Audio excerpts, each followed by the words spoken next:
dilihat dari judulnya, hipoglikemik oral berarti ini digunakan nanti sebagai obat pada kondisi hiperglikemik atau nanti obat-obat pada kondisi diabetes gitu. Nah, sebelumnya kita mengingat lagi pengaturan glukosa, reminder lagi ya. Nah, ini adalah kondisi yang disebut dengan homeostasis. Nah, kalau homeostasis itu artinya kondisi seimbang ya. Kadar glukosa darah dalam keadaan normal, itu yang disebut dengan homeostasis. Nah, kalau kondisi tidak normal, kondisi bukan homeostasis ada dua macam. Kadar glukosa darahnya rendah atau kadar glukosa darahnya tinggi. Kalau insulin kondisi ini ya, kondisi kadar glukosa darah tinggi disebutnya adalah hiperglikemia, glikemik gula ya. Nah, kalau yang rendah disebutnya hipoglikemia. Kadar glukosa darah tinggi hiperglikemik sering kita sebut sebagai DM.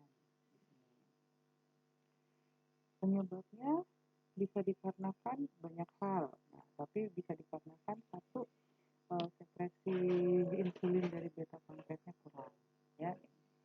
Nah, apa yang terjadi kalau misalnya kadar glukosa darah dalam tubuhnya tinggi? Kalau kadar glukosa dalam darah tubuh tinggi, sel beta pankreas akan mengeluarkan yang namanya insulin. Insulin akan mengubah glukosa sebagai sumber energi diubah menjadi glikogen. Disimpannya di dua tempat, di liver, di hati, dan di otak.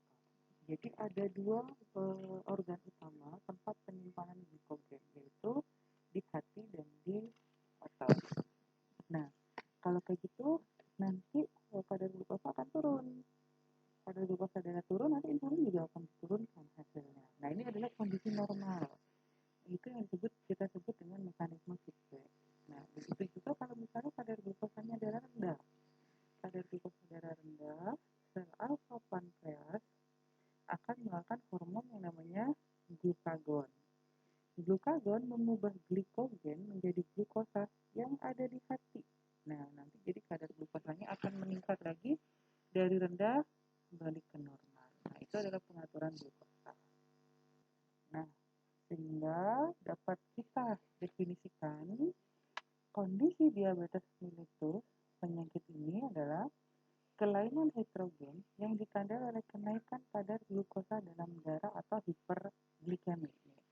Jadi cirinya yang namanya DM, yang pertama adalah kadar glukosa darahnya tinggi atau hiperglikemi. Nah,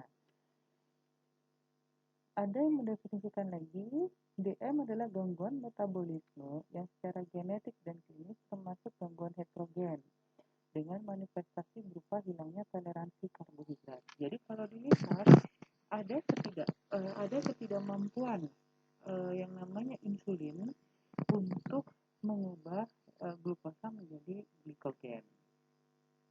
Dan definisi yang ketiga menyebutkan diabetes mellitus adalah suatu kumpulan gejala yang timbul pada seseorang yang disebabkan oleh karena adanya peningkatan kadar glukosa akibat kekurangan insulin absolut ataupun relatif.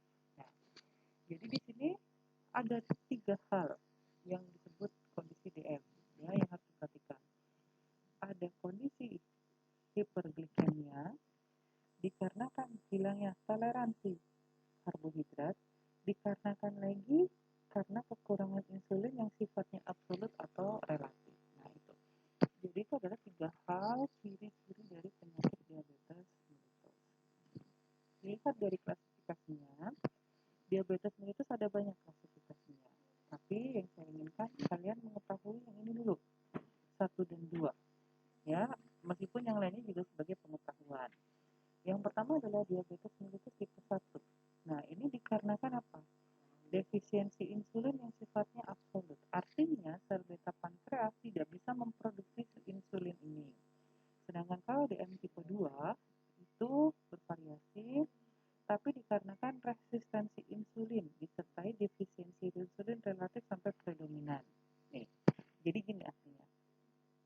ini sel beta pankreas. Keadaan normal, dia memproduksi insulin 100%.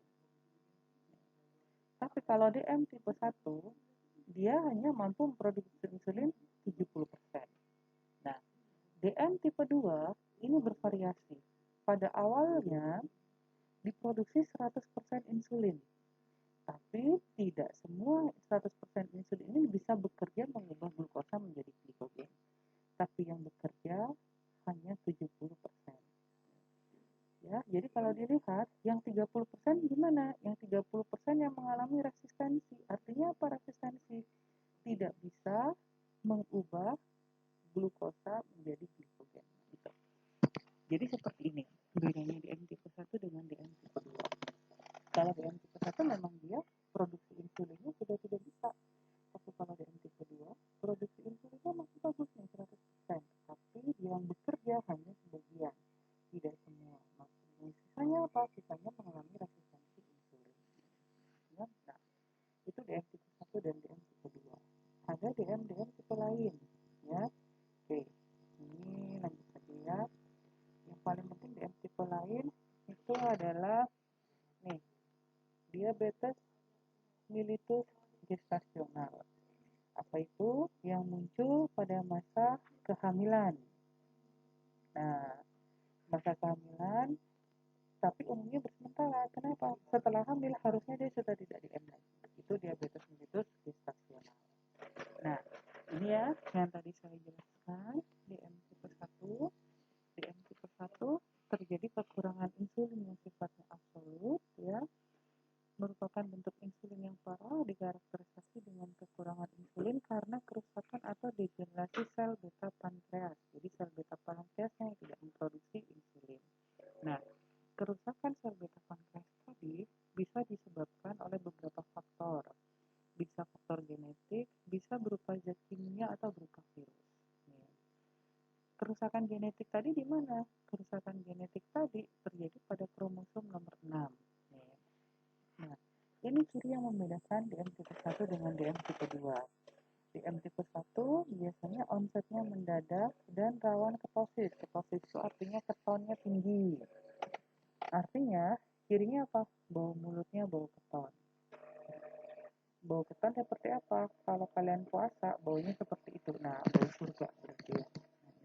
Nah, dan untuk yang DM tipe 1, onsetnya mendadak artinya apa? Yang sering mengalami DM tipe 1 itu adalah anak-anak. Jadi DM tipe 1 sering disebutnya adalah juvenile diabetes mellitus. Ya, itu adalah DM tipe 1.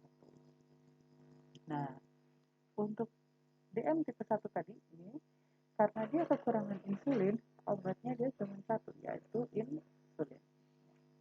Nah, sekarang kita ke DM tipe 2. DM tipe 2 terjadi karena kekurangan insulin yang sifatnya relatif. Dikarakterisasi kekurangan insulin karena terjadi resistensi insulin seperti yang tadi sudah dijelaskan, ya. Nah, faktor lingkungan seperti asupan kalori yang berlebihan menyebabkan peningkatan bobot badan dan obesitas. Jadi orang yang DM tipe 2 cirinya dia obesitas dulu, baru dia akan mengalami diabetes mellitus. Untuk DM tipe 2 tidak cenderung ketosis, beda dengan DM tipe 1. DM tipe 1 cenderung ketosis. Ini umumnya onsetnya lambat, umur 40 tahun, tapi sekarang dengan gaya hidup ya, itu terjadi perubahan gaya hidup, sering juga sekarang menyerang ke anak-anak yang usianya masih kecil. Masih ingat kasus Arya itu anak yang sangat obesitas ya. Dia kenapa harus segera diet? Kenapa? Karena supaya dia potensi untuk terserang penyakitnya rendah. Ya, jadi seperti itu. Nah, ingat tadi kan glukosa harusnya dirubah menjadi glikogen di hati dan di otot. Ya, jadi seperti itu. Kalau misalnya pada DM tipe 1 tidak tersimpan yang namanya glikogen, baik di hati atau di otot, tapi glukosanya masih banyak di mana? Masih banyak terdapat di pembuluh darah. Nah, kalau gambar ini saya ingin kalian belajar kapan sih insulin dilepaskan. Ya, ini konsentrasi insulin. Yang ini adalah glukosa. Artinya apa? Ketika glukosa masuk ke dalam plasma, masuk ke darah, insulin kapan keluar? Kalau dilihat, kalau ada glukosa dalam plasma, pada orang normal, insulin langsung keluar. Seperti itu. Jadi insulin keluar tidak lama setelah glukosa masuk dalam tubuh. Ya, kalau misalnya makan, mencerna makanan itu berapa lama sih? Nggak akan sampai 1 jam, enggak. Sekitar 30 menit, 10 menit, 20 menit sudah. Kan kalian kalau makan, habis makan kan langsung segar, gitu ya. Karena apa? Glukosa sudah masuk dalam darah dan langsung dirubah menjadi energi. Ya, insulin dikeluarkan kurang dari 5 menit setelah glukosa masuk dalam darah. Nah, kita lihat DM tipe 1.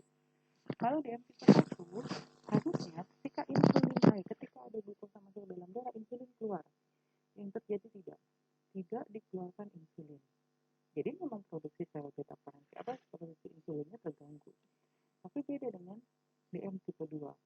Respon insulin terhadap glukosa itu lebih lambat, tapi ada, tapi tidak sebagus normal.